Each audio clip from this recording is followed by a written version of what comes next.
Hello dear student, स्वागत है सभी का द माइलस्टोन एकेडमी पर। जल्दी से सभी जुड़ जाओ।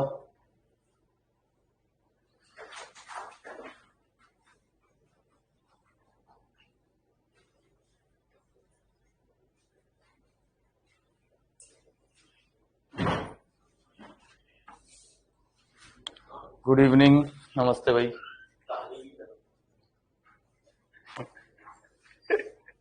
और ये आपको पता होगा जो इंग्लिश में वो कल चिराग सर अपनी तो बड़ी कहानी सुनाने वाले हैं 10 बजे, तो 10 बजे जुड़ जाना, ठीक है? गमगीन कर देंगे सर।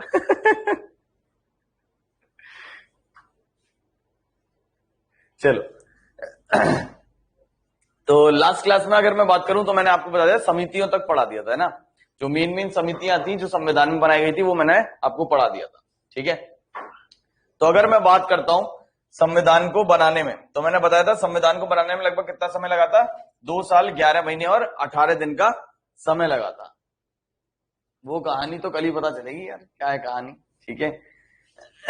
तो जब इतना सारा हमने समय लिया तो हमने विभिन्न देशों के संविधानों को पढ़ा और उनसे जो जो चीजें हमें अच्छी लगी वो चीजें हमने अपने संविधान में बोरो कर ली। तो जब फाइनल संविधान हमारा बनकर तैयार हुआ तो ऐसी स्थिति में विश्व का सबसे बड़ा लिखित संविधान जो बनकर तैयार हुआ वो किस देश का तैयार हुआ? भारत का तैयार हुआ। तो भारत का जब संविधान तैयार हुआ बनकर, तो इसमें कुल कितने भाग हमने बता दिए, कितने भागों में इसको बांट दिया? 22 भागों में बांट दिया। 22 इसके पार्ट्स कर दिए। अनुच्छेद, आर्टिकल इसमें कितने डाले? तो अनुच्छेद जो थे वो थे 395, ठीक है? आर्टिकल्स कितने थे? आर्टिकल्स थे 395 और 8 अनुसूचियां जोड़ी, 8 शेड्यूल्स जोड़े, ठीक है? तो संविधान जो मूल संविधान था, यानी बेसिक जो हमारा कॉन्स्टिट्यूशन था, ओरिजिनल जो कॉन्स्टिट्यूशन था, उसमें कितने भाग बनाए हमने? 22 भाग बनाए। कितने अनुच्छेद थे? 395 अनुच्छेद थे। कितनी अनुसूचियां थी? कितने शेड्यूल्स थे? तो अनुसूचियां थी 8। लेकिन हमने संविधान में क्या किया?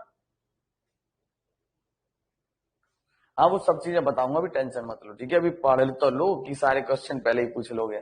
तो अगर मैं बात करूं तो हमने अपने संविधान में भाग 20 में आर्टिकल 368 के तहत क्या शामिल किया? हमने शामिल किया संविधान संशोधन, कॉन्स्टिट्यूशनल अमेंडमेंट, की भविष्य में अगर हमें कुछ परिवर्तन करना पड़े तो वो हम आसानी से कर सकते हैं। तो ऐसी स्थिति में आगे चलकर हमने संविधान में संशोधन किए और भागों में कुछ उपभाग जोड़ दिए, यानी सब पार्ट्स जोड़ दिए, जैसे 9A, 9B, 4A, इस तरीके से। तो वर्तमान में अगर मैं भाग और उपभाग दोनों मिला लूं तो संविधान में कुल 25 भाग हो जाते हैं।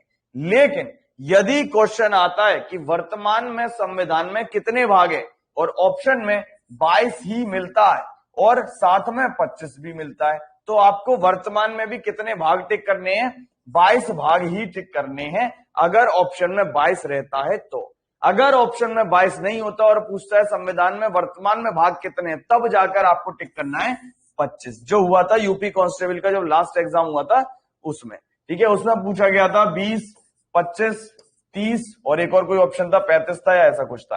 तो ऐसे में आंसर 25 माना जाएगा। लेकिन अगर ऑप्शन में 22 है तो वर्तमान में भी आपको कितने भाग टिक करने हैं? 22 भाग पर ही टिक करना है, क्योंकि एक्चुअल में भागों की संख्या अभी भी 22 ही है, सब पार्ट करके जोड़ दिए, उपभाग जोड़ दिए। अगर पूछे वर्तमान में कितने अनुच्छेद है, ये भी क्वेश्चन अक्सर पूछा जाता है, वैसे ही कोई क्वेश्चन पूछने वाला है नहीं। वर्तमान में भी अगर अनुच्छेद पूछता है तो आपको टिक 395 ही करना है। लेकिन हाँ, अगर 395 ऑप्शन में नहीं है तो ये चेंज होते रहते हैं, कभी 448 है, कभी 450 है, क्योंकि ये भी कैसे जोड़े गए हैं? उपभाग में जोड़े गए हैं। जैसे हमने जीएसटी जब लागू किया था तो हमने 246A जोड़ दिया, 279A जोड़ दिया, तो ये सब पार्ट जोड़ दिया, 279 में एक उपभाग जोड़ दिया। तो ऐसी स्थिति में वर्तमान में अगर अनुच्छेद पूछता है तो भी आपको 395 ही टिक करने हैं। वैसे ऐसा क्वेश्चन आएगा नहीं, क्योंकि ये क्वेश्चन वैलिड नहीं रहता है। अगर क्वेश्चन आता है वर्तमान में अनुसूचियां कितनी है, हाँ, तो यहां पर आपको टिक करना है कि वर्तमान में जो अनुसूचियों की संख्या है वो 12 हो गई है, क्योंकि शुरुआत में ऐसे 1 2 3 ऐसे करके 8 तक थी, फिर आगे हमने 9वीं जोड़ी, 10वीं जोड़ी। अगर हम ऐसे जोड़ते 8A, 8B, तो फिर आंसर क्या रहता? तब आंसर 8 ही रहता। लेकिन हाँ, अनुसूची अब हमने कितनी कर दी है? 1 2 3 4 करके 12 तक कर दिए। तो वर्तमान में अनुसूचियां पूछे, शेड्यूल्स कितने हो गए संविधान में, तो वहां पर आपको 12 टिक करना है। लेकिन अगर भाग पूछता है और 22 है ऑप्शन में, तो 22 ही टिक करना है। ऑप्शन में 22 नहीं है तब 25 टिक करना है। क्लियर? इसमें बहुत ज्यादा डाउट हो जाता है, इस चीज को ध्यान रखना। और आगे चले तो मैंने बताया था संविधान को बनने में लगभग कितना खर्चा लगा था, 64 लाख रुपए का खर्चा आया था। अब अगर आपने ध्यान दिया होगा मेरी बात पे, तो मैंने आपको कहा कि विश्व का सबसे बड़ा लिखित संविधान किस देश का है? वो है भारत का। लिखित संविधान, रिटन कॉन्स्टिट्यूशन। तो बात आती है, ये लिखित शब्द जो आ रहा है इसका क्या अर्थ है? यानी कुछ अलिखित नाम का भी होता होगा, अनरिटन भी होता होगा। तो लिखित तो चलो समझ में आता है, यानी लिखा हुआ। अलिखित का क्या मतलब है? यानी कि वो संविधान नहीं है उनका लिखा हुआ, फिर वो कैसे कैसे अपने देश को चलाते हैं। तो देखो ये क्वेश्चन आता है किस देश का अलिखित संविधान है, तो अक्सर आंसर क्या होता है? इंग्लैंड होता है, ठीक है, या यूके होता है। तो इंग्लैंड का जो संविधान है, ब्रिटेन का जो संविधान है, यूके का जो संविधान है, वो कैसा है? अलिखित है। अलिखित से मतलब क्या है? अलिखित से मतलब ये नहीं है कि इन्होंने अपना कोई कानून नहीं बना रखे। अलिखित से बस बात यह है कि इन लोगों ने अपने संविधान की एक कॉपी नहीं बना रखी। जैसे भारत की एक बुक है कि भारत का संविधान, ऐसे ब्रिटेन की कोई एक बुक नहीं है। इनके जो रीति रिवाज चलते हुए आ रहे थे, इनके जो विभिन्न कानून थे अलग अलग, उन्हीं से ये शासन करते हैं। एक किताब इन्होंने कोई संविधान की नहीं बनाई है, इसलिए हम कहते हैं कि ब्रिटेन या इंग्लैंड का संविधान लिखित नहीं है। ठीक है, लिखित का मतलब ये नहीं है कि वहां पे सब याद रखते हैं, ठीक है, कि बच्चा पैदा हुआ उसको याद है संविधान, ठीक है, तो वो मम्मी पापा बोलने की जगह सीधे संविधान सुना रहा है, तो ऐसा नहीं। ठीक है, तो क्वेश्चन आता है विश्व का सबसे बड़ा लिखित संविधान तो किसका है? वो है भारत का। क्वेश्चन आता है विश्व में अलिखित संविधान किस देश का है? इंग्लैंड का है। ऑस्ट्रेलिया भी है, न्यूजीलैंड भी है इसके अलावा, लेकिन इंग्लैंड ही ऑप्शन आपको मिलेगा। क्वेश्चन आता है तो ठीक है, सबसे बड़ा लिखित संविधान इसका है, तो विश्व में पहला लिखित संविधान किसका था? ये तो किसका हो गया? भारत का। क्वेश्चन है विश्व में पहला लिखित संविधान किसने बनाया, यानी सबसे पहले लिखित में संविधान किसने लिखा था? फर्स्ट रिटन कॉन्स्टिट्यूशन किसका है? तो वो है यूएसए का। ठीक है, किसका है? America, USA. सबसे पहले लिखित संविधान किसने लिखा? यूएसए ने लिखा। और विश्व का सबसे छोटा संविधान भी किसका है? यूएसए का ही है। ठीक है, तो विश्व का पहला लिखित संविधान और विश्व का सबसे छोटा संविधान किसका है? यूएसए का ही है। ठीक है, 7 आर्टिकल आते हैं केवल इसमें। क्लियर? तो बात आती है हमने विभिन्न देशों से जो प्रावधान लिए, तो किस देश से क्या प्रावधान लिया, इससे क्वेश्चन पेपर में आते हैं। ठीक है, कि हमने किस देश से कौन सा प्रावधान उठाया है। ठीक है, तो मेन देश 9-10 हैं जहां से हमने मुख्य मुख्य कुछ बातें ली हैं। उन बातों का मतलब क्या है, वहां से भी क्वेश्चन आ जाता है। और ये बात हमने किस देश से ली है, ऐसे भी क्वेश्चन आ जाता है। यूपीएसआई में संविधान के बहुत ज्यादा क्वेश्चन आने हैं, तो जो यूपीएसआई को टारगेट कर रहा है, संविधान को अच्छे से पढ़ लेना, क्योंकि यहां से बहुत ज्यादा क्वेश्चन आएंगे और वो भी डायरेक्ट ही आएंगे एज इट इज। तो जो हमारा संविधान था, इसका लगभग 70% जो भाग है, यानी ज्यादातर भाग कह सकते हो, वो हमने कहां से लिया है? तो ज्यादातर भाग हमने लिया 1935 के भारत शासन अधिनियम से। जो संविधान का अधिकतम भाग है वो हमने कहां से लिया है? गवर्नमेंट ऑफ इंडिया एक्ट 1935 से। इसी कारण 1935 के कानून को हम क्या कहते हैं? संविधान का आधार कहते हैं। संविधान का आधार कहते हैं, बेस ऑफ द कॉन्स्टिट्यूशन। तो क्वेश्चन आता है किस कानून को संविधान का आधार कहा जाता है? तो वो है 1935 के कानून को। ठीक है, तो ज्यादातर प्रावधान जो हमारे संविधान में लिए गए हैं वो किस कानून से लिए गए हैं? 1935 के भारत शासन अधिनियम से लिए गए। ठीक है भाई, अब बात आती है कि फिर जो बाकी के जो प्रावधान है वो हमने किन किन देशों से क्या क्या लिया है, तो वही अब हम पढ़ने वाले हैं। ठीक है, तो अगर मैं बात करूं अमेरिका की, तो अमेरिका का छोटा सा संविधान है और ज्यादातर चीजें हमने अमेरिका से ले ली हैं। जैसे कि क्या क्या चीजें ली हैं, अच्छे से इसको याद हमें कर लेना है। तो आपने देखा होगा अमेरिका में सबसे ज्यादा पावरफुल कौन होता है? राष्ट्रपति। तो ये जो राष्ट्रपति का पद है और उपराष्ट्रपति का पद है, ये हमने कहां से लिया है? ये हमने अमेरिका से ही लिया है, ठीक है, क्योंकि ब्रिटेन में आप देखोगे राष्ट्रपति नहीं है, उपराष्ट्रपति नहीं है, तो जो राष्ट्रपति उपराष्ट्रपति का पद है ये हमने कहां से लिया है? ये हमने अमेरिका से लिया है। और जब राष्ट्रपति का पद वहां से लिया है तो ऑब्वियसली राष्ट्रपति को हटाया कैसे जाएगा, जिसको हम कहते हैं महाभियोग, इम्पीचमेंट। इम्पीचमेंट यानी महाभियोग की प्रक्रिया भी राष्ट्रपति पर हमने कहां से ली है? अमेरिका से ली है। तो राष्ट्रपति का महाभियोग यानी इम्पीचमेंट ऑन द प्रेसिडेंट, ये भी हमने कहां से लिया है? अमेरिका से लिया है। और हमने क्या लिया है अमेरिका से? बहुत ज्यादा इंपॉर्टेंट, बार बार क्वेश्चन में आता है, वो है मौलिक अधिकार, फंडामेंटल राइट्स। मूल अधिकार या मौलिक अधिकार बात एक ही है। फंडामेंटल राइट्स हमने कहां से लिए हैं? यूएसए से लिए हैं। इसके अलावा संविधान की सर्वोच्चता, सुप्रीमेसी ऑफ द कॉन्स्टिट्यूशन, यानी सबसे ऊपर किसको मान्यता होगी? भारत में सबसे ऊपर कौन है? वो है संविधान। क्वेश्चन कैसे आएगा? क्वेश्चन इस तरीके से आ सकता है कि आपको कहे भारत में सर्वोच्च क्या है? ऑप्शन ऐसे हो जाएंगे, संसद, राष्ट्रपति, प्रधानमंत्री, ठीक है। भारत में सर्वोच्च कौन है, यानी सुप्रीम कौन है? हर कोई किसका पालन करता है? तो राष्ट्रपति भी शपथ लेता है किसके पालन की? संविधान के पालन की। ऑप्शन हो सकता है सुप्रीम कोर्ट और एक ऑप्शन होगा संविधान। अब इन 5 में से जो भी 4 ऑप्शन वो देना चाहे वो दे सकता है। एक ऑप्शन क्या देगा? संविधान देगा, और यही आंसर हो जाएगा। यानी भारत में सर्वोच्च क्या है, सुप्रीम क्या है, हर कोई किसका पालन करेगा? तो वो पालन करेगा संविधान का, ठीक है। तो संविधान की सर्वोच्चता भी हमने कहां से ली है? अमेरिका से ली है। और हमने अमेरिका से क्या लिया है? आपने सुना होगा अमेरिका की जो न्यायपालिका है वो बहुत ही मजबूत है। छोटी छोटी बातों पे केस हो जाते हैं, और केस हमारी तरह नहीं होते कि 2-2 साल हो गए, 3-3 साल हो गए और उनका रिजल्ट अभी आ ही नहीं रहा है। वो हाथ की हाथ केस सॉल्व कर देते हैं। तो न्यायपालिका की स्वतंत्रता, इंडिपेंडेंस ऑफ जुडिशियरी, यानी न्यायपालिका स्वतंत्र रूप से काम करेगी, कार्यपालिका उसमें हस्तक्षेप नहीं करेगी, ये बात भी हमने कहां से ली है? ये बात भी हमने ली है अमेरिका से। इसके अलावा हमने अमेरिका से क्या लिया है? सर्वोच्च न्यायालय और उच्च न्यायालय के न्यायाधीशों को हटाने की प्रक्रिया, process of removal of supreme court and high court जजेस, यानी सुप्रीम कोर्ट और हाई कोर्ट के जजों को किस तरीके से हटाया जाएगा, कैसे हटाया जाता है, वो हम पढ़ेंगे आगे आर्टिकल 124 में, ठीक है। तो जो सुप्रीम कोर्ट और हाई कोर्ट के जज हैं, इनको हटाने की जो प्रक्रिया ली है वो भी हमने कहां से ली है? वो प्रक्रिया बिल्कुल कैसी है? यूएसए से ली गई है। इसके अलावा हमने अमेरिका से क्या लिया है? बड़ा इंपॉर्टेंट, जनहित याचिका, PIL कहते हैं इसको, पब्लिक इंटरेस्ट लिटिगेशन।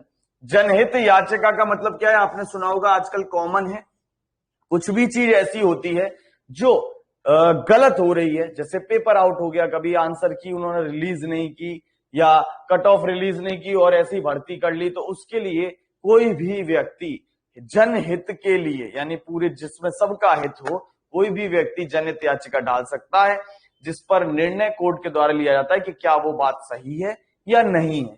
तो ये जो जनहित याचिका है, ये शुरुआत में भारत में नहीं थी, इसको हम लेकर आए, और इसको लाने का श्रेय जाता है उस समय के मुख्य न्यायाधीश को, जिनका नाम आ जाता है, और वो अभी इंपॉर्टेंट और इसलिए बन गया है क्योंकि 2019 में उनकी मृत्यु हो गई।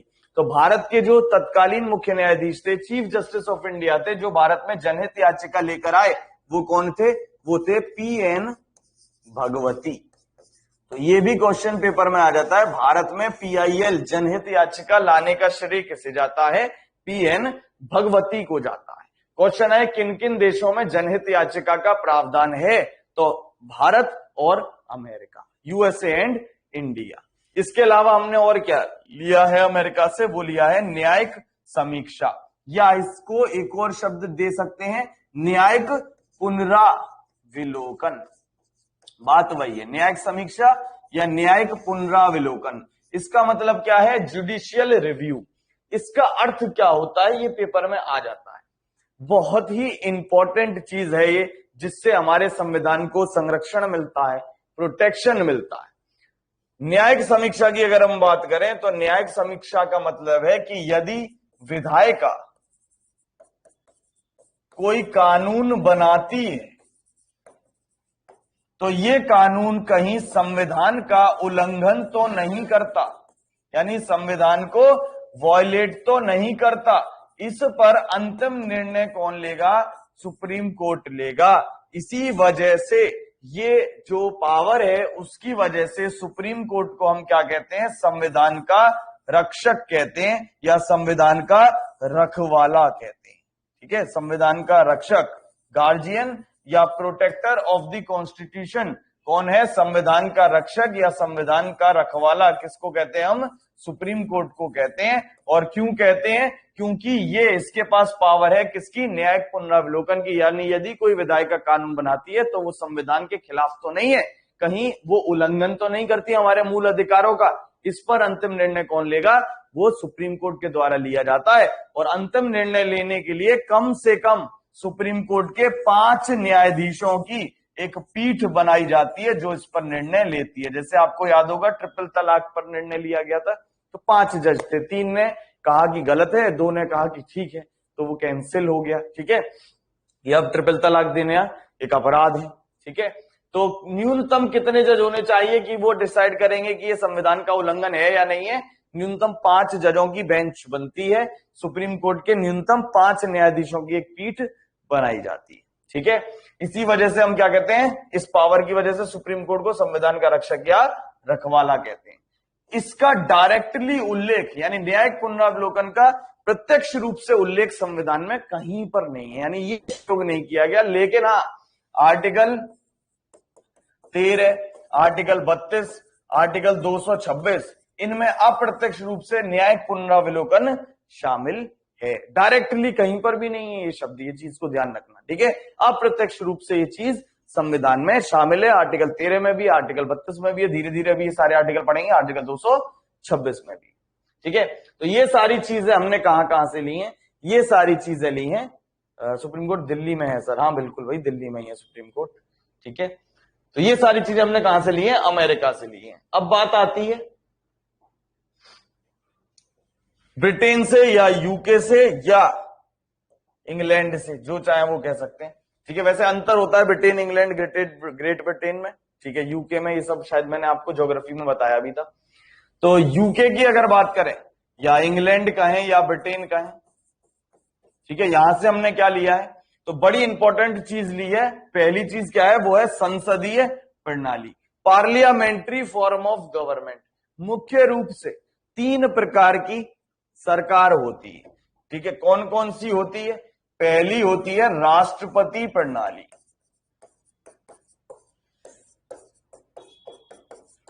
राष्ट्रपति प्रणाली, प्रेसिडेंशियल फॉर्म ऑफ गवर्नमेंट।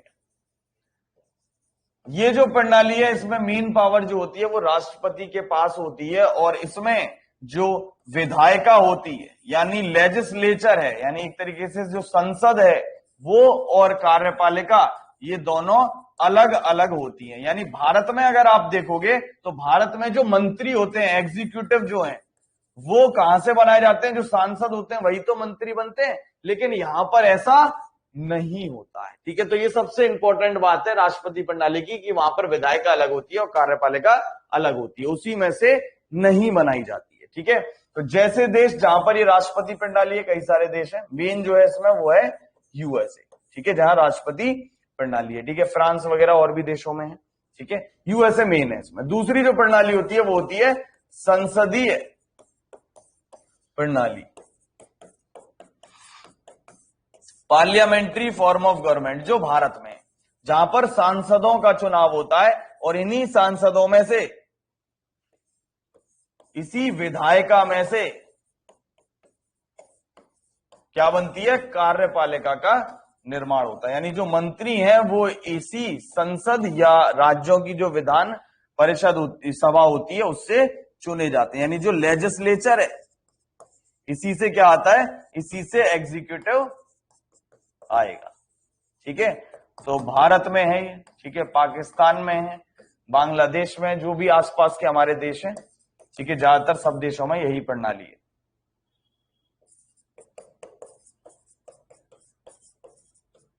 तीसरी प्रणाली जो होती है, इसके बारे में अक्सर कम पता होता है बंदों को, लेकिन आप याद रखिएगा, वो होती है अर्ध राष्ट्रपति प्रणाली। ये प्रणाली कैसी है? बिल्कुल भारत के उल्टी समझ लो इसे, semi presidential form of government. इसमें क्या होता है? इसमें जो मेन पावर है वो राष्ट्रपति के पास होती है, बिल्कुल भारत का उल्टा है। लेकिन नाम के लिए यहां पर कौन होता है? प्रधानमंत्री भी होता है। जो एक्चुअल पावर है, वास्तविक जो शक्ति है, वो होती है राष्ट्रपति के पास। लेकिन हाँ, नाम के लिए एक व्यक्ति कौन होता है? प्रधानमंत्री होता है। जैसे कि अगर हम भारत में बात करें तो भारत में जस्टिस का उल्टा है। भारत में मेन जो वास्तविक शक्ति होती है वो प्रधानमंत्री के पास होती है, लेकिन नाम के लिए जो हेड होता है वो राष्ट्रपति होता है। इस फॉर्म में उल्टा रहता है। और सबसे मेन देश जहां पर यह है, जहां पेपर में आएगा आपको ऑप्शन, वो है रूस। ठीक है, रूस में आपने सबने व्लादिमीर पुतिन का तो नाम सुना होगा राष्ट्रपति का, लेकिन प्रधानमंत्री का शायद ही आप सुनोगे। ठीक है, वहां लेकिन प्रधानमंत्री भी होता है। ठीक है, उसकी नियुक्ति वही राष्ट्रपति ही कर लेता है डायरेक्ट। ठीक है, इसके अलावा रूस के अलावा और भी हैं, श्रीलंका है हमारा। ठीक है, यहां पर भी ऐसा ही होता है। श्रीलंका में वो दो भाई हैं, एक राष्ट्रपति है, एक प्रधानमंत्री है। प्रधानमंत्री राजपक्षा करके हैं और वो जो राष्ट्रपति हैं वो गोटाबाया या इस तरीके का कुछ नाम है उनका। ठीक है, तो रूस, श्रीलंका, ये मेन देश है जहां पर क्या है? अर्धराष्ट्रपति प्रणाली। पेपर में जो आता है वो ये आता है कि अर्धराष्ट्रपति प्रणाली कहां है? ऑप्शन में हमेशा रूस ही मिलेगा आपको, क्योंकि ये बड़ा देश है जहां पर ये है। बाकी फिर छोटे छोटे देश हैं, पापुआ न्यू गिनी वगैरह पड़ते हैं इंडोनेशिया के नीचे, उधर भी है इस तरीके की प्रणाली है। ठीक है, और क्या लिया है हमने यूके से? तो वो लिया है विधि नियम, रूल ऑफ लॉ।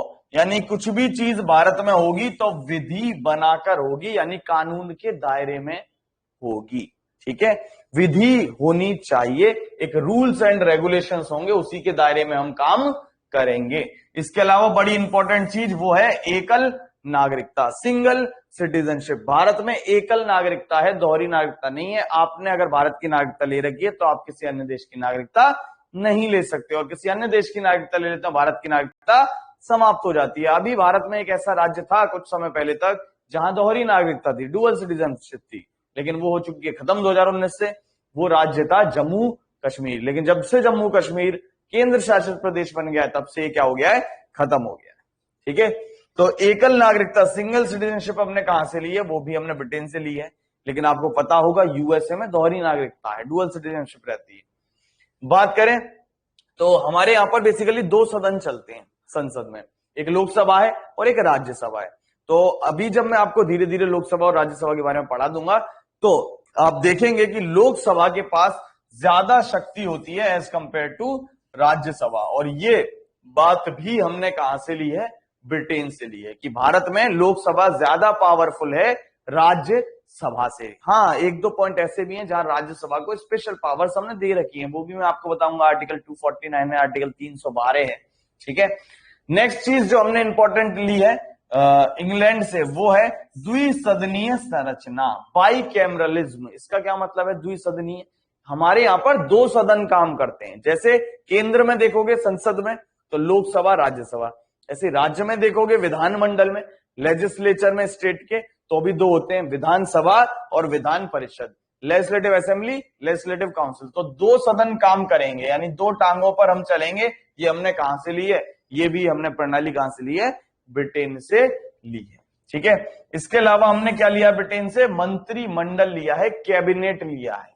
ठीक है, कैबिनेट के अलग अलग मंत्री होते हैं, वो भी हमने संरचना कहां से ली है? वो भी हमने इंग्लैंड से ली है। और हमने इंग्लैंड से क्या लिया है? और हमने इंग्लैंड से लिया है प्रश्न काल। ठीक है, और हमने इंग्लैंड से क्या लिया है? प्रश्न काल, क्वेश्चन आर। धीरे धीरे इनकी और भी हम डिटेल जानेंगे कुछ चीजों की। ठीक है, फिलहाल आपको अभी इतना याद रखना है कि किस देश से हमने क्या लिया है, इस पर डायरेक्ट क्वेश्चन पेपर में आ जाते हैं। इनके प्रैक्टिस क्वेश्चंस भी मैं आपको बना के दे दूंगा, जिससे कि आप जब एक बार इसको पढ़ लो, वीडियो को देख लो, तो उन क्वेश्चंस को अटेम्प्ट करके देखना, क्योंकि याद तभी हो पाएगा जब आप क्वेश्चन करोगे। अभी मेरी क्लास लोगे, आपको शायद याद हो जाए चीजें, फिर जब आप थोड़ी देर बाद क्वेश्चन करने बैठते हैं तब आपके दिमाग से चीजें उतरने लगती हैं, तब चारों ऑप्शन आपको सही लगने लगेंगे। ठीक है, लेकिन चारों में से सही तो एक ही है, तो प्रोबेबिलिटी हो जाती है 25% सही होने की, 0.25 की। तो ऐसी स्थिति में मैं आपको कुछ क्वेश्चंस फ्रेम करके दे दूंगा, क्लास के बाद 3-4 बार जब पढ़ लो तब उनको करने की कोशिश करना, तो चीजें याद दिमाग में हो जाएंगी। जितनी ज्यादा प्रैक्टिस करोगे उतना ही बेहतर रहेगा जीएस में। प्रैक्टिस नहीं करोगे जीएस की तो फिर कितना भी कोशिश कर लो जीएस कभी याद नहीं होने वाली। ठीक है, प्रैक्टिस ही केवल आपको जीएस में जिता सकती है, वरना कुछ भी नहीं है। और जीएस क्या हर सब्जेक्ट की बात है, मैथ में भी कोई फॉर्मूला याद कर लो और फिर क्वेश्चन मत करो तो फिर वो फॉर्मूला भूल जाओगे। नेक्स्ट है कनाडा। कनाडा से हमने क्या क्या लिया है, तो पहले तो ये बताओ कनाडा की राजधानी क्या है। हाँ भाई, कनाडा की राजधानी क्या है? ओटावा है। ठीक है, कनाडा की राजधानी है ओटावा। तो कनाडा से हमने क्या लिया है, कनाडा से हमने लिया है संघीय प्रणाली। संघीय प्रणाली का क्या मतलब है कि भारत में क्या है, शक्तियों का विभाजन है। भारत विभिन्न राज्यों का क्या है, एक संघ है। भारत राज्यों का क्या है, एक संघ है। India shall be a union of states. ठीक है, तो संघीय प्रणाली भी आ सकता है पेपर में लिखा हुआ, कनाडा से ली है। पेपर में और कैसे आ सकता है, भारत राज्यों का संघ है, कहां से लिया है, तो वो चीज भी हमने कहां से ली है, कनाडा से ली है। संघ मतलब कनाडा। ठीक है, संघीय प्रणाली, संघात्मक प्रणाली या फेडरल सिस्टम हमने कहां से लिया है, ये लिया है हमने कनाडा से। और जब संघात्मक हो गया तो एक संघ होगा और विभिन्न राज्य होंगे, तो ऑब्वियसली एक मेन है और एक उससे नीचे के हैं, तो इन दोनों में आपस में क्या हो रहा होगा, शक्तियों का विभाजन हो रहा होगा कि ये मेन क्या करेगा और नीचे वाले को क्या करना है। तो शक्तियों का बंटवारा, शक्तियों का विभाजन, ये भी हमने कहां से लिया है, ये भी हमने लिया है शक्तियों का वितरण कनाडा से। और शक्तियों का वितरण करते हैं तो ऑब्वियसली संघ राज्यों की तुलना में ज्यादा शक्तिशाली है। ये भी प्रावधान हमने कहां से लिया है, ये भी प्रावधान हमने लिया है कनाडा से। इसके अलावा जब हमने अलग अलग चीजें बांट दी कि इसकी शक्ति ये है, इसकी शक्ति ये है, तो फिर हमने संघ सूची भी कहां से ली है, कनाडा से ली है। और राज्य सूची भी कहां से ली है, वो ली है कनाडा से। अब अगर मैं बात करूं तो हमने एक समय पर जब अपना संविधान तैयार किया था तो हमारे दिमाग में कुछ विषय थे कि भाई आगे अगर हम बात करें कानून बनाने की, तो हाँ भाई सड़कों की बात आ सकती है, बैंकों की बात आ सकती है, पोस्ट ऑफिस की बात आ सकती है। लेकिन क्या हमने 1950 में सोचा था कि हर एक के हाथ में एक स्मार्टफोन होगा आज? ऐसा नहीं। क्या हमने सोचा था कि नेट इतना ज्यादा हो जाएगा कि हर एक के पास नेट इजीली अवेलेबल होगा, 1.5 GB डेली? ठीक है, तो ये सारी चीजें नहीं सोची थी।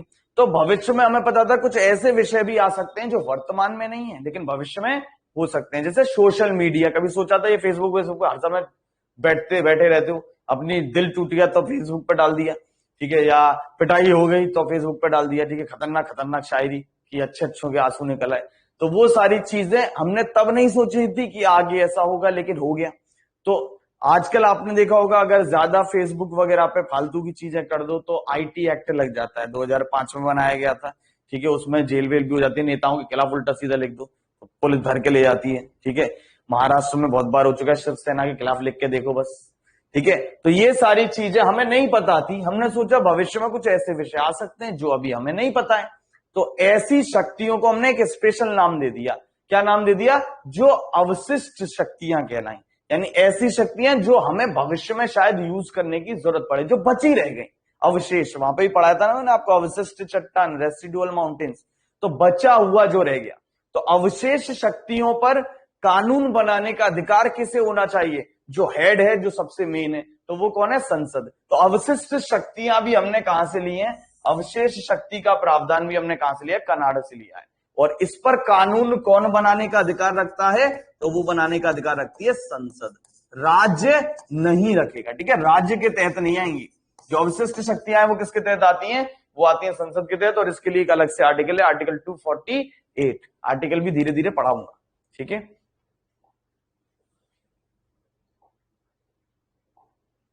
नेक्स्ट जो आता है वो आता है आयरलैंड।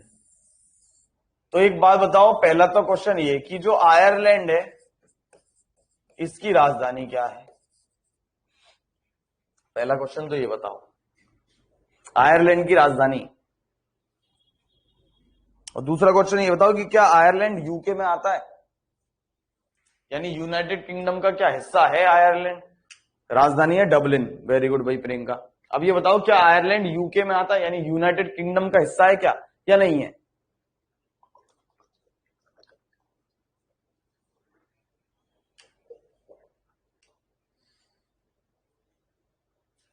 योगेंद्र कह रहे हैं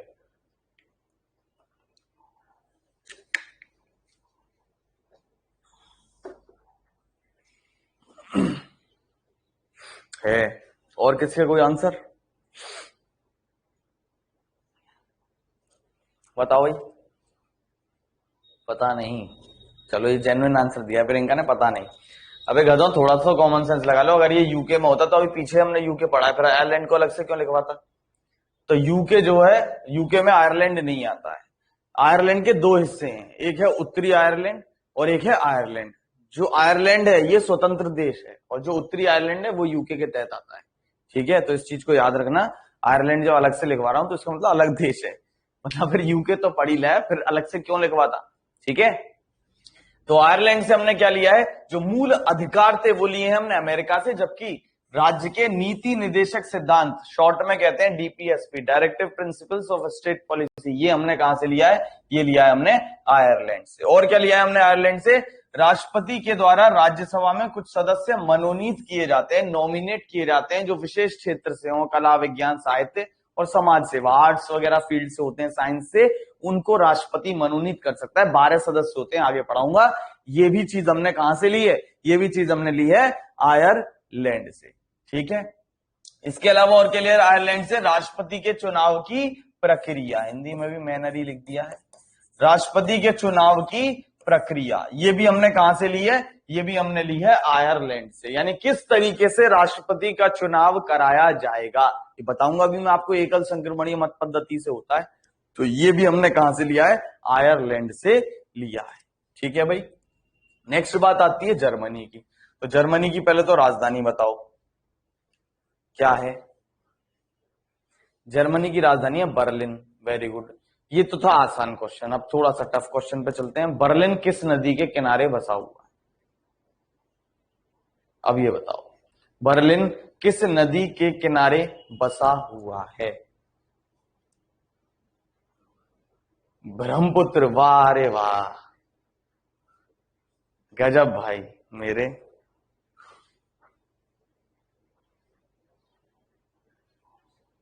गजब कर दिया भाई, ब्रह्मपुत्र।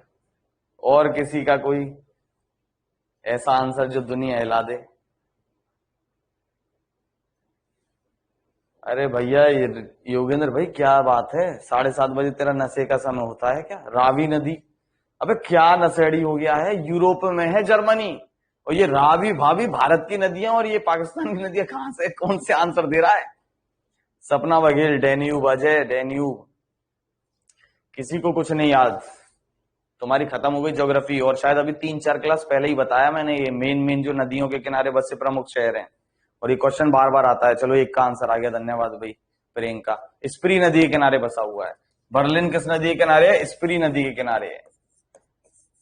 स्प्री, अभी पीईटी दे के आए हो तुम, तब ये तुम्हारी ये हालत है, जबकि चीजें सब पढ़ के गए होगे रिवीजन करके। स्प्री नदी के किनारे है बर्लिन। ठीक है, वो तो इत्तेफाक से वही क्वेश्चन आ गए तुम्हारे को जो याद थे, ना तुम्हारे भी नंबर ऐसे याद है 50-45। चलो, तो जर्मनी से हमने क्या क्या लिया है, जर्मनी से ऐसे याद रखो, जर्मनी का एक फेमस शासक रहा है, शासक या लीडर रहा है जो डिक्टेटर रहा है, यानी अकेला सुप्रीम, अपने आप जो ऑर्डर दे दे। ठीक है, उत्तर कोरिया की तरह। वो कौन था, हिटलर था। ठीक है, हिटलर कैसा था, खतरनाक व्यक्ति था, जो चाहे वो करवा देता था। तो हिटलर के साम्राज्य से हम क्या लेंगे, कैसी स्थिति रही होंगी हिटलर के साम्राज्य में, आपातकाल की स्थिति रही होंगी। तो आपातकाल से संबंधित प्रावधान हमने कहां से लिए हैं, जर्मनी से लिए हैं। ठीक है, तो आपातकालीन प्रावधान हमने कहां से लिए हैं, जर्मनी से लिए हैं। अगर ऑप्शन में जर्मनी ना हो तो जर्मनी के संविधान को एक विशेष नाम दिया जाता है, क्या कोई बताएगा क्या कहते हैं उसे, कभी सुना हो तो, कि जर्मनी के संविधान को एक और संविधान का नाम देते हैं, वो संविधान क्या है।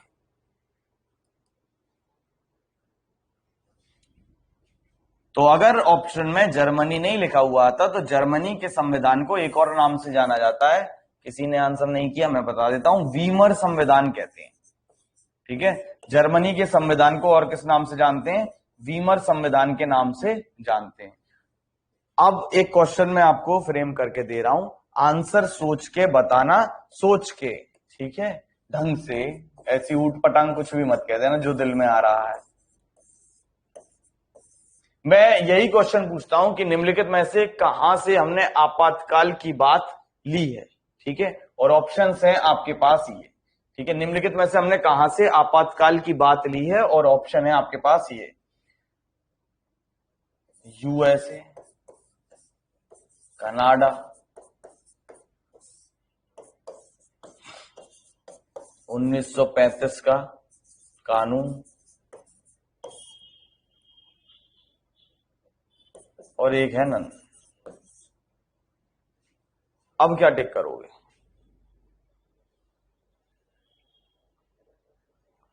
तो देखो, अगर जर्मनी नहीं है ऑप्शन में और वीमर संविधान नहीं है तो ऐसी स्थिति में आपको टिक क्या करना है, 1935 का भारत शासन अधिनियम टिक करना है, गवर्नमेंट ऑफ इंडिया एक्ट 1935, क्योंकि इनमें भी आपातकाल से कुछ बातें थी, वो भी हमने यहां से ली हैं, तो इस चीज को ध्यान रखना, ठीक है।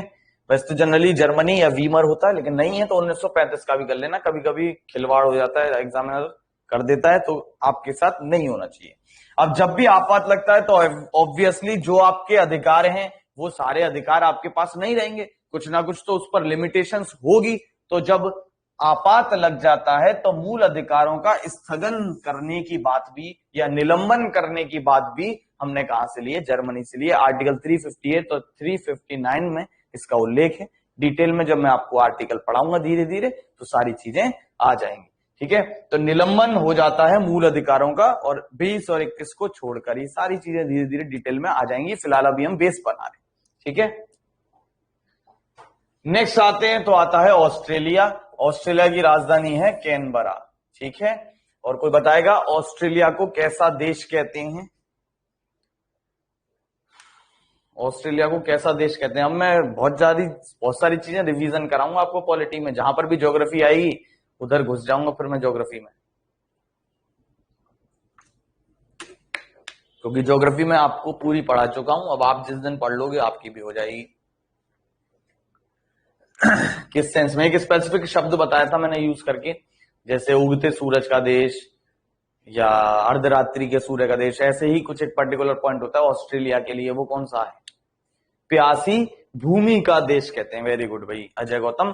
थर्स्टी लैंड कहते हैं ऑस्ट्रेलिया को, प्यासी भूमि का देश कहते हैं, क्योंकि ऑस्ट्रेलिया का ज्यादातर जो हिस्सा है वहां पर क्या है, मरुस्थल है, ठीक है। ग्रेट सैंडी डेजर्ट या ग्रेट सैंडी मरुस्थल, इसके अलावा विक्टोरिया मरुस्थल, ये सब बड़े बड़े जो मरुस्थल हैं ये सब कहां पर हैं? ये हैं ऑस्ट्रेलिया में।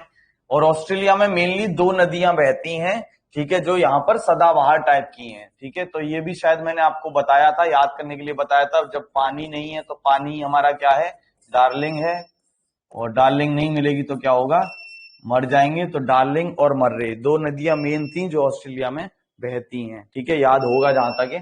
तो ऑस्ट्रेलिया से हमने क्या क्या लिया है? तो देखो, हमने संविधान की संघ सूची बनाई थी और संविधान की राज्य सूची बनाई थी, वो हमने ली थी कनाडा से। हमने एक और सूची ऐड की कि भाई अगर एक बीच की सूची बना दे, यानी जिस पर केंद्र भी कानून बना दे और राज्य भी कानून बना दे, यानी कुछ ऐसे विषय हैं जिस पर केंद्र भी कानून बनाता है तो भी बढ़िया है, राज्य भी बनाए तो भी बढ़िया है। जैसे शिक्षा ऐसा एक विषय है जिस पर केंद्र बनाता है तो बहुत अच्छा, राज्य भी बनाए तो भी बहुत अच्छा, ठीक है। तो ऐसे विषयों को हमने एक तीसरी सूची में डाल दिया जिसको हम क्या कहते हैं, समवर्ती सूची। और ये क्वेश्चन बहुत बार आ चुका है पेपर में कि समवर्ती सूची हमने कहां से ली है। तो समवर्ती सूची में ऐसे विषय आते हैं जिस पर कानून केंद्र भी बना सकता है, बीच की है मतलब ये, और राज्य भी बना सकता है। अब मान लो कभी कभी लोचा हो गया कि राज्य ने भी बना डाला उस पर और केंद्र ने भी बना डाला, तो किसकी बात मान्य होगी? तो जो हेड है, मेन है, तो केंद्र की बात ऐसे में मान्य रहेगी। क्वेश्चन आता है प्रस्तावना हमने कहां से ली है? तो जो प्रस्तावना है वो हमने यूएसए से ली है, ठीक है। प्रस्तावना हमने कहां से ली है? यूएसए से। लेकिन अगर क्वेश्चन में आता है प्रस्तावना की भाषा कहां से ली है, तो फिर आंसर हो जाता है ऑस्ट्रेलिया। जो हमने प्रस्तावना को एक पर्टिकुलर फॉर्मेट में लिखा है जो मैं आगे आपको बताऊंगा, तो वो हमने कहां से ली है? प्रस्तावना की जो भाषा है वो हमने ली है ऑस्ट्रेलिया से। जबकि प्रस्तावना कहां से ली है कि एक प्रस्तावना होनी चाहिए, वो ली है यूएसए से। इसके अलावा कभी भी ऐसा हो सकता है कि नहीं हो सकता कि किसी बिल पर, किसी विधेयक पर राज्यसभा और लोकसभा में लड़ाई हो जाए, ऐसा होता भी है आपके सामने, अभी आपने कई बार देखा होगा। तो अगर किसी विधेयक पर, किसी बिल पर लोकसभा और राज्यसभा में लड़ाई हो जाए तो फिर क्या होगा, दोनों सदनों को साथ में बुलाया जा सकता है। बिल्कुल ऐसा मान लो कि बाप के सामने दो बेटे उसके लड़ रहे हैं, तो उनकी सुलह कराने के लिए बाप क्या करता है, दोनों बेटों को बुलाता है। तो बाप कौन होता है, राष्ट्रपति होता है। आगे समझाऊंगा आपको चीजें। तो अगर दोनों सदन जो है संयुक्त बैठक उनकी बुलाने का प्रावधान हमने कहां से लिया है, ज्वाइंट सिटिंग बुलाने का दोनों सदनों की, लोकसभा राज्यसभा की, वो लिए ऑस्ट्रेलिया से। और इसके लिए एक अलग से आर्टिकल है संविधान में, आर्टिकल 108, वो पढ़ेंगे आगे।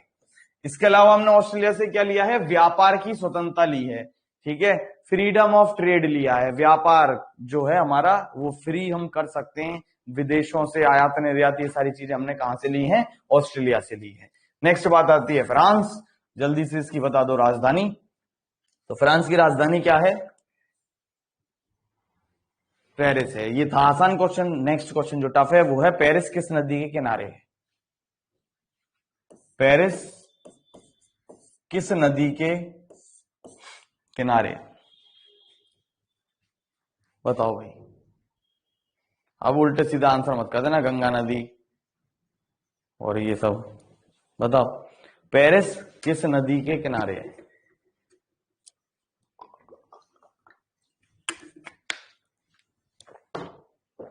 अजय ने सही बताया, प्रियंका भी सही बता रही है, सीन नदी के किनारे है।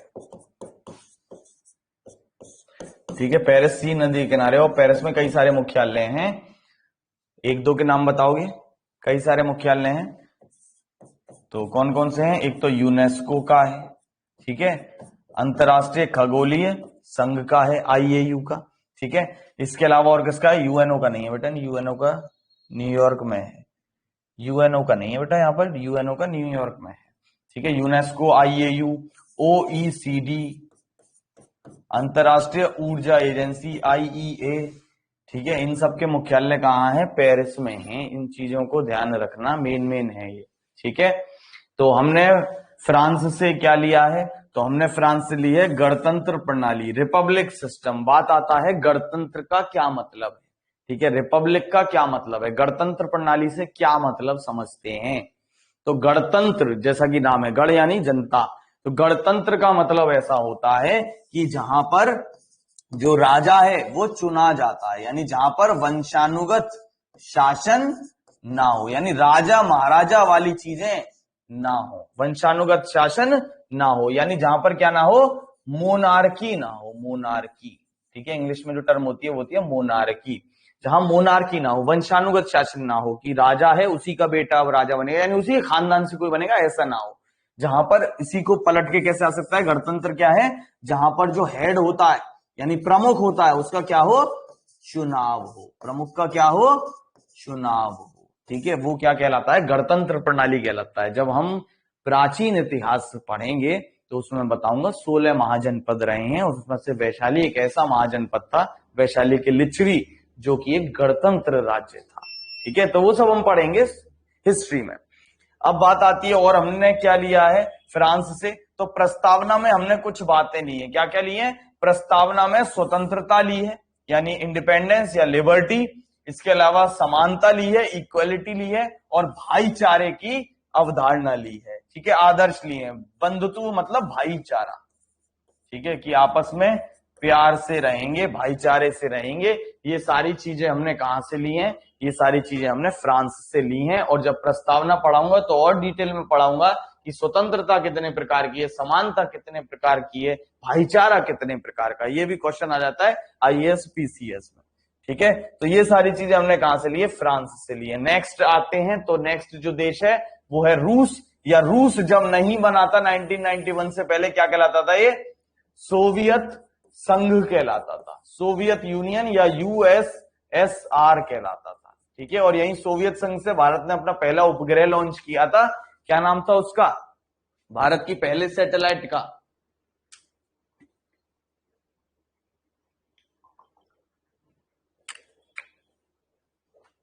भारत के पहले उपग्रह का नाम, first satellite of India, static data, जल्दी बताओ। 1975 में शायद लॉन्च किया था। कजाकिस्तान में एक सैटेलाइट उपग्रह का सेंटर है लॉन्च करने का, बैकानूर, ठीक है, रूस का वहां से लॉन्च किया था, बताओ भाई जल्दी। भारत की पहली सैटेलाइट उपग्रह जो भारत ने लॉन्च किया।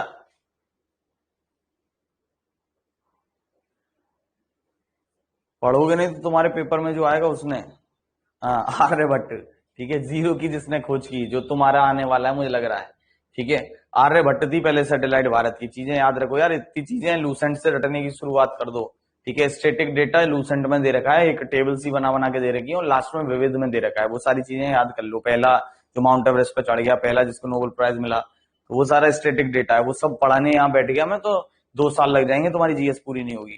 तो स्टैटिक डेटा थोड़ा बहुत लूसेंट से पढ़ना शुरू कर दो, वैसे तो मैं करा देता हूं मैक्सिमम, फिर भी थोड़ा बहुत तो करो, ठीक है। चलो, तो सोवियत संघ से हमने क्या लिया है, तो देखो मूल अधिकार हो गए, राज्य के नीति निर्देशक तत्व हो गए, तो क्या बचते हैं, एक तो आपके अधिकार हो गए कि राज्य आपके साथ क्या नहीं कर सकता, एक हो गए राज्य के कर्तव्य कि राज्य को क्या करना चाहिए, एक हो गए तुम्हें क्या करने का एक दायित्व है। तो जो मौलिक कर्तव्य है या मूल कर्तव्य है, ये हमने कहां से लिया है, ये हमने लिया है सोवियत संघ से या यूएसएसआर से या रूस से, ठीक है। प्रस्तावना में जो 3 प्रकार का न्याय दे रखा है, यानी 3 प्रकार की जस्टिस है, सामाजिक, आर्थिक और राजनीतिक, ये भी हमने कहां से लिया है, ये भी हमने रूस से लिया है, ठीक है। रूस की राजधानी बताओगे जरा, रूस की राजधानी मॉस्को।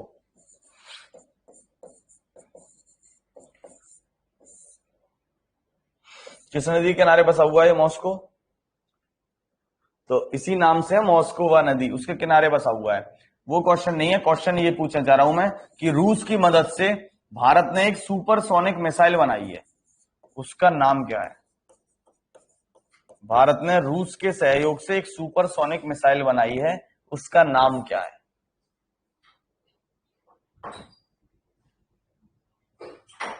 तो वो जो सुपरसोनिक मिसाइल भारत ने रूस की मदद से बनाई है, उसका नाम ब्रह्मोस है। ब्रह्मपुत्रा और मॉस्को का ये मिला जुला रूप है ब्रह्मोस मिसाइल, ठीक है। ब्रह्मपुत्रा का और मोस मॉस्कोवा नदी का आया है।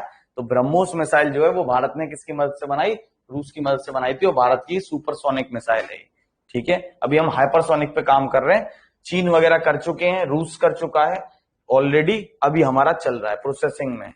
नेक्स्ट है दक्षिण अफ्रीका, साउथ अफ्रीका, दक्षिण अफ्रीका, साउथ अफ्रीका।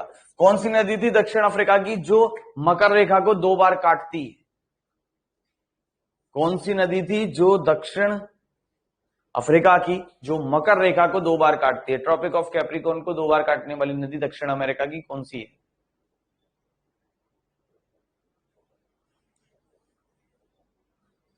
बताओ भाई,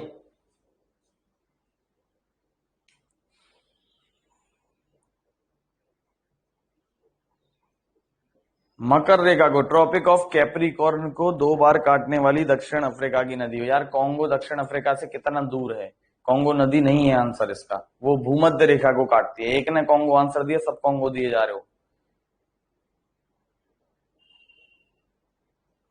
माही नदी भारत में है मेरे भाई, लिम्पोपो नदी है, लिम्पोपो। अबे कुछ तो दिमाग लगाओ, दक्षिण अफ्रीका की बात चल रही है, माही नदी भारत में बह रही है, पता नहीं क्या कर रहे हो भाई मेरे, ऐसा मत करो, कौन सी दुश्मनी निकाल लो जन्म की मेरे से।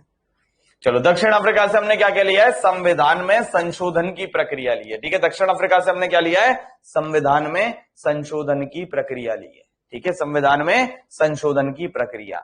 इसके अलावा और क्या लिया है हमने दक्षिण अफ्रीका से, राज्यसभा के सदस्यों का चुनाव, किस तरीके से राज्यसभा के सदस्यों को चुना जाता है, वो भी हमने कहां से लिया है, वो भी हमने कहां से लिया है, वो लिया है हमने दक्षिण अफ्रीका से। और दक्षिण अफ्रीका की खास बात एक और है, क्या कि ये विश्व का इकलौता ऐसा देश है जिसकी 3 राजधानियां हैं। विश्व का इकलौता ऐसा देश जिसकी 3 राजधानियां हैं, वो है दक्षिण अफ्रीका। कौन सी 3 राजधानियां हैं इसकी, इनके नाम, जो सबसे कॉमन राजधानी है वो है केप टाउन, सबको पता रहता है नाम। जो दूसरी कॉमन राजधानी है वो है प्रिटोरिया, इसका भी नाम पता रहता है, यहीं प्रिटोरिया जा रहे थे गांधी जी, इनको उतार फेंका था, ठीक है, पीटर मैरिट्सबर्ग पर, साउथ अफ्रीका में। तीसरी राजधानी जो अक्सर याद नहीं रहती है उसका नाम थोड़ा सा अलग है, वो है ब्लूम फाउंटेन। ठीक है, ये 3 राजधानियां हैं जो कि इकलौता ऐसा देश है दक्षिण अफ्रीका जिसकी 3 राजधानी है। 3 क्यों है? एक कार्यपालिका, एक विधायिका और एक न्यायपालिका, तीनों अलग अलग है। जैसे भारत में दिल्ली में ही है सब चीजें, सुप्रीम कोर्ट भी वही है, संसद भी वही है, मंत्रिपरिषद भी वही है, लेकिन यहाँ अलग अलग हिसाब किताब है। ठीक है, भारत का, चलो एक क्वेश्चन बता दो यहीं से फिर, भारत का ऐसा पहला कौन सा राज्य बन गया है जिसकी 3 राजधानियां होंगी? भारत का राज्य जिसकी 3 राजधानी होंगी वो कौन सा है?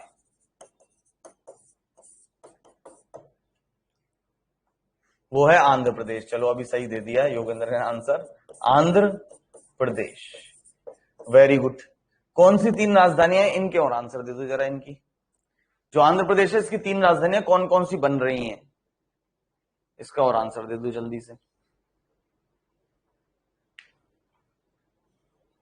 जो आंध्र प्रदेश है इसकी 3 राजधानियां कौन कौन सी बन रही हैं, इसका और आंसर दे दें तो कौन कौन सी हैं? एक है अमरावती, एक है विशाखापट्टनम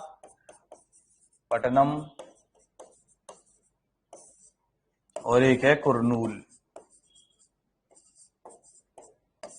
ठीक है, ये 3 राजधानियां बन रही हैं आंध्र प्रदेश की। पहला ऐसा राज्य है भारत का जिसकी 3 राजधानियां होंगी।